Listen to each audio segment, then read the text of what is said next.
Gipaak sa Kabayo ang usa ka lalaki atol sa horse fight. Nahitabo ang insidente sa Barangay Dawi sa Bayawan City, Negros Oriental. Nalandig sa tambalanan ang biktima gumikan sa pinaakan sa bukton. Sa video ni Wilmar Caltio, makitang gipaak sa kabayo ang wanga braso sa lalaki kinsa usa lang sa mga mitanaw sa away sa mga kabayo nga gitawag nila og pahibag. Ang pahibag tradisyon sa mga mag-uuma sa Barangay Dawis isip kabahin sa ilang kalihukan sa fiesta.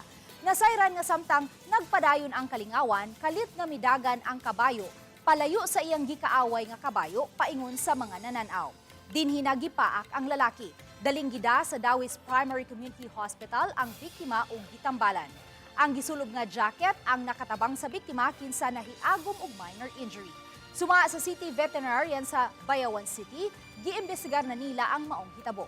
Ang livestock technician sa City Veterinary Office sa Bayawan nga si Dwight Antique miangkon nga way nagmonitor sa maong kalihukan.